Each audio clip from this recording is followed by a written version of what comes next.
अविनाश सुबह समय पर उठा नहीं तो संस्कृति को चिंता हुई। उसने अविनाश को उठाते हुए उसके माथे पर हाथ रखा। माथा तप रहा था। संस्कृति घबरा उठी।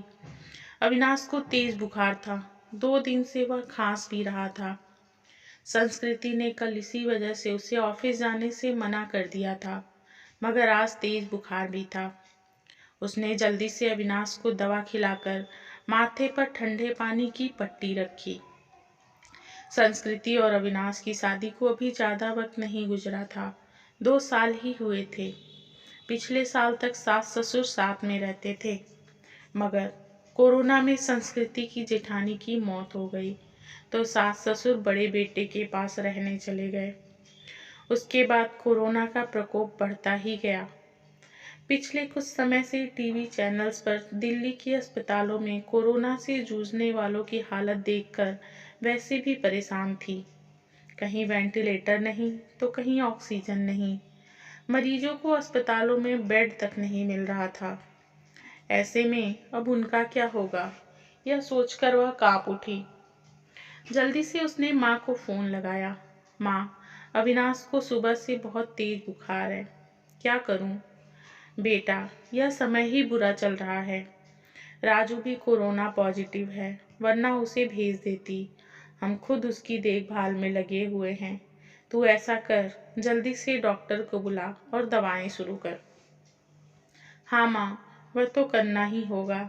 मेरी सास की भी तबीयत सही नहीं चल रही है, वरना जेठ जी को ही बुला लेती। घबरा नहीं बेटी, धैर्य से काम ले, सब ठीक हो जाएगा।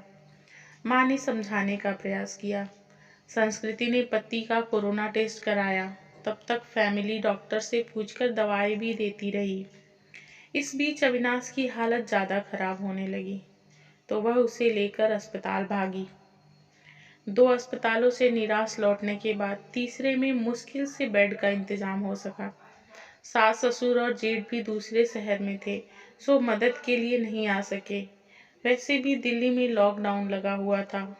रिश्तेदार चाहकर भी उसकी मदद करने नहीं आ सकते थे।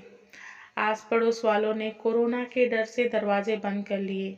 तब संस्कृति ने अपने दोस्तों को फोन लगाया, पर सबने बहाने बना दिए। अकेली संस्कृति पति की सेवा में लगी हुई थी। अस्पताल में मरीजों की लंबी कतार और मौत के तांडव के बीच किसी तरह संस्कृति खुद को बचाते हुए पति के लिए दौड़ भाग करने में लग गई। कभी दवा की पर्ची लेकर भागती तो कभी खाना लेकर, कभी डॉक्टर से गिड़गिड़ाती तो कभी थक हार कर बैठ जाती। उसे कोरोना वार्ड में जाने की इजाजत नहीं थी। बाहर रिसेप्शन में बैठकर ही पति के ठीक होने का कामना करती। उस पर पति की तबीयत अच्छी होने के बजाय बिगड़ती जा रही थी। उस दिन भी डॉक्टर ने पर्ची में कई दवाएं जोड़कर लिखी। वह दवाएं लेने गई, मगर जो सबसे जरूरी दवा थी वही नहीं मिली। अस्पताल में उसका स्टॉक खत्म हो चुका था। अब वह क्या करेगी? बदहवास सी वह अस्पताल के बेंच पर बैठ गई। बगल में ही परेशान सा एक युवक भी बैठा हुआ था। संस्कृति ने उसकी तरफ मुखातिब होकर पूछा, आप बता सकते हैं यह दवा मुझे कहाँ मिलेगी? मैं खुद यह दवा ढूंढ रहा हूँ, आसपास तो मिली नहीं। मेरे दोस्त ने बताया कि नोएडा के में उसकी शॉप है। उसने कुछ दवाएं स्टॉक करके रखी है, सो वह मुझे दे देगा। अभी जाने की ही सोच रहा था। पर्ची लाइए, मैं अपने साथ आपके लिए भी दवा लेता आता हूँ। बहुत मेहरबानी होगी। सुबह से इसके लिए परेशान हो रही थी। पसीना पोंछते हुए संस्कृति ने कृतज्ञ स्वर में कहा, मेहरबानी की कोई बात नहीं, इंसान ही इंसान के काम आता है। बस इतना शुक्र मनाइए कि दवा वहाँ मिल जाए। कहकर वह चला गया। करीब 2-3 घंटे बाद लौटा तो उसके चेहरे पर परेशानी की लकीरों के बावजूद खुशी थी। यह लीजिए, बड़ी मुश्किल से मिली, मगर मिल गई, यही बहुत है। बहुत बहुत शुक्रिया। कितने की है? संस्कृति का चेहरा भी खुल उठा। अरे नहीं, पैसे की जरूरत नहीं, आप पहले यह दवा खिलाइए मरीज को। उस दिन के बाद से दोनों में बातचीत होने लगी। वह अपने भाई की देखभाल में लगा था और संस्कृति पति के लिए दौड़ भाग कर रही थी। दोनों का दर्द एक जैसा था। संस्कृति जब भी व्यथित होती तो उसके कंधे पर सिर रखकर रो लेती। कोई चीज लानी होती तो प्रतीक लेकर आता। संस्कृति को घर छोड़कर आता। धीरे धीरे तकलीफ के इन दिनों में दो अजनबी एक बंधन में बंधते जा रहे थे। उनके बीच एक अजीब सा आकर्षण भी था, जो दोनों के इस बंधन को और मजबूत बना रहा था। एक दिन अविनाश का ऑक्सीजन लेवल काफी घट गया। अस्पताल में ऑक्सीजन सिलेंडर नहीं था। तब प्रतीक ने यह जिम्मेदारी अपने ऊपर ले ली। पूरे दिन कड़ी धूप और गर्मी में लाइन में लगकर आखिर वह ऑक्सीजन सिलेंडर लेकर ही लौटा था। उस दिन संस्कृति ने पूछा था, आप मेरे लिए इतना कुछ क्यों कर रहे हैं, इतना ख्याल रखते हैं, मगर क्यों? मैं तो आपकी कुछ भी नहीं लगती, फिर बताओ ना, ऐसा क्यों कर रहे हो? पहली बात, हर क्यों का जवाब नहीं होता। और दूसरी बात, हम दोनों हमसफर नहीं हैं तो क्या हुआ, हमदर्द तो है ना। आपके दर्द को मैं बहुत अच्छे से महसूस कर सकता हूँ। आपको तकलीफ में देखकर मुझे दुख होता है। बस किसी भी तरह आपकी मदद करना चाहता हूँ। एक अनकहा सा मगर मजबूत साथ महसूस कर वह गमों के बीच भी मुस्कुरा उठी थी।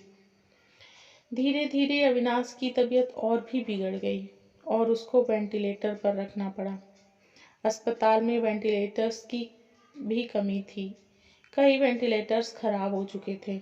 बदहवास सी संस्कृति ने प्रतीक को फोन लगाया तो पता चला कि उसके भाई को भी कहीं और शिफ्ट करने की नौबत आ गई है। आप चिंता ना करो संस्कृति जी, मैं अपने भाई को जिस अस्पताल में लेकर जा रहा हूँ, आपके पति को भी वहीं लेकर चलता हूँ। वहाँ वेंटिलेटर की सुविधा है और डॉक्टर्स भी अच्छे हैं। प्रतीक ने उसे ढांढस बंधाया और फिर जल्दी ही शिफ्टिंग की सारी व्यवस्था करवा दी। शाम में सब निबट गया तो प्रतीक का हाथ पकड़कर रूंधे गले से संस्कृति इतना ही कह सकी, आप नहीं होते तो पता नहीं क्या होता।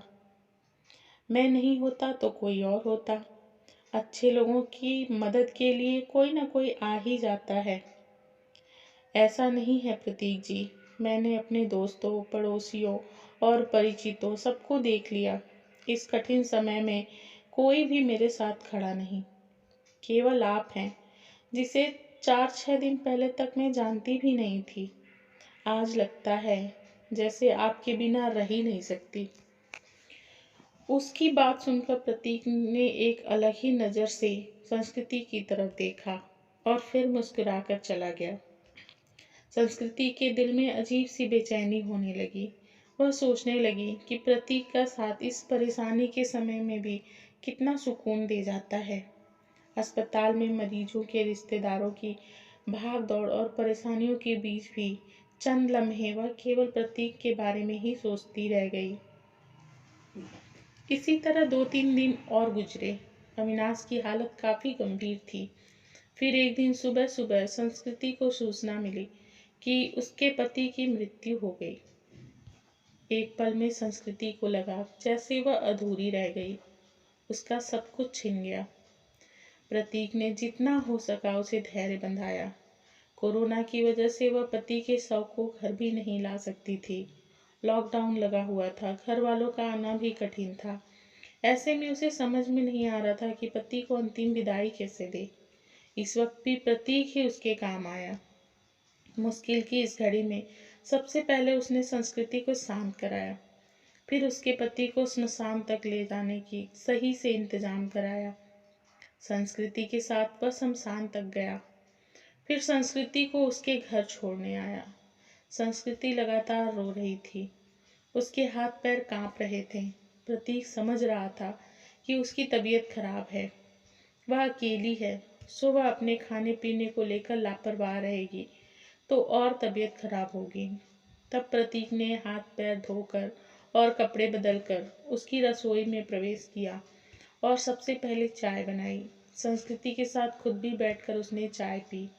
फिर संस्कृति को नहाने भेजकर खुद दाल चावल बनाने लगा। संस्कृति को खाना खिलाकर उसके लिए सब्जी, फल, दूध आदि का इंतजाम कर और सांत्वना देकर वह वापस लौट गया। 2-3 दिन बाद जब संस्कृति थोड़ी सामान्य हुई, और पति की मौत के सदमे से उबरी तो उसे प्रतीक की याद आई। प्रतीक उसके लिए अपनों से बढ़कर बन चुका था, मगर उसे पता नहीं था कि वह कहाँ रहता है और क्या जॉब करता है। बस एक फ़ोन नंबर था। उसने फ़ोन मिलाया तो नंबर बंद आ रहा था। संस्कृति घबरा उठी। वह प्रतीक से संपर्क करना चाहती थी, मगर ऐसा हो न सका। 2-3 घंटे वह लगातार फ़ोन ट्राई करती रही, मगर फ़ोन बंद ही आ रहा था। अब उससे रहा नहीं गया। कुछ सोचकर वह उसी अस्पताल में पहुंची, जहां उसके पति और प्रतीक का भाई एडमिट थे। वह रिसेप्शन एरिया में घूम घूम कर प्रतीक को खोजने लगी, क्योंकि अक्सर दोनों वहीं बैठे होते थे। फिर वह उसे खोजती हुई कैंटीन में भी गई। हर तरफ चक्कर लगा लिया, मगर प्रतीक कहीं नजर नहीं आ रहा था। थक कर वह वापस रिसेप्शन पे आकर बैठ गई और सोचने लगी अब क्या करें। तभी उसे वह नर्स नजर आई, जिससे संस्कृति की जान पहचान हो गई थी। संस्कृति के पति की देखभाल वही नर्स करती थी। संस्कृति उसे अक्सर अम्मा कहकर पुकारा करती थी। नर्स ने प्रतीक को भी उसके साथ कई बार देखा हुआ था। संस्कृति दौड़कर नर्स के पास गई। दुखी स्वर में नर्स ने कहा, सॉरी बेबी, तुम्हारे पति को हम बचा नहीं पाए। जो लिखा था वो हो गया, पर अब यह बताओ अम्मा, आपको प्रतीक याद है, जो अक्सर मेरे साथ होता था? उसके भाई का इलाज चल रहा था। हाँ बेबी, उसके भाई की भी मृत्यु हो गई। वह खुद भी एडमिट है, उसे भी कोरोना है।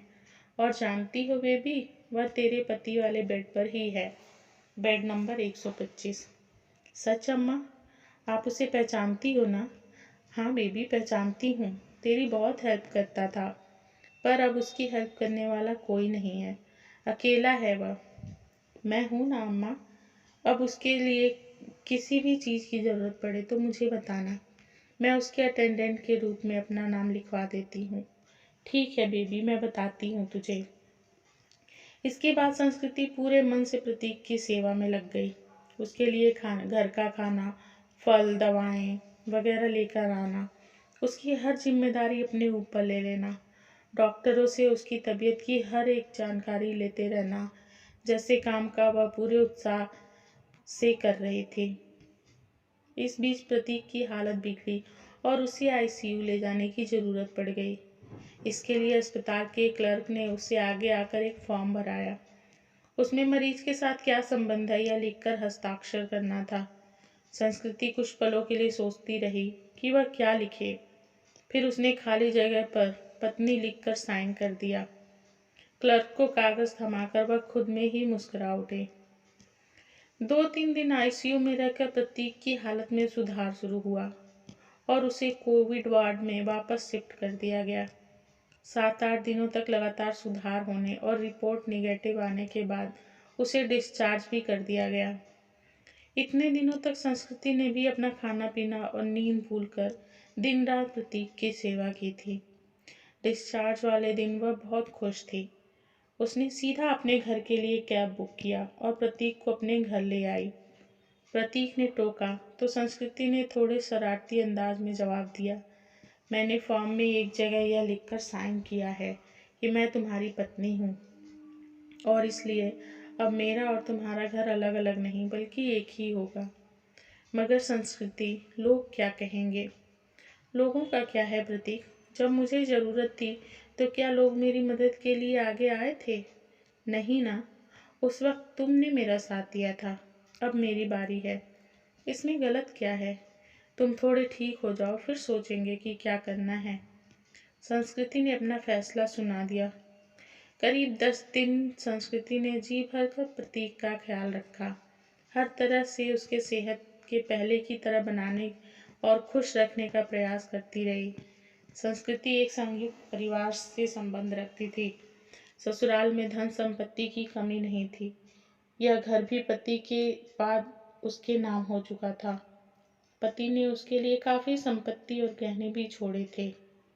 बस एक हमसफ़र की कमी थी, जिसे प्रतीक पूरा कर सकता था। उस दिन शाम में संस्कृति ने प्रतीक के हाथों को थामकर कहा, जो बात मैंने अनजाने में ही उस फॉर्म में लिख दिया क्या हम उसे हकीकत का रूप नहीं दे सकते? क्या मैं तुम्हें अपने हमदर्द के साथ साथ एक हमसफ़र के रूप में भी स्वीकार कर सकती हूँ? मुझे लगता है संस्कृति कि अब यह बात कहना फिजूल है। मतलब मतलब यह कि तुम ऑलरेडी मेरी हमदर्द और हमसफ़र बन चुकी हो। हम हमेशा साथ रहेंगे। तुमसे बढ़कर और कोई मेरा ख्याल नहीं रख सकता, कहकर प्रतीक ने संस्कृति को गले लगा लिया। तो दोस्तों, अगर आपको मेरी ये कहानी पसंद आई हो तो प्लीज़ चैनल को लाइक शेयर सब्सक्राइब ज़रूर करें। धन्यवाद।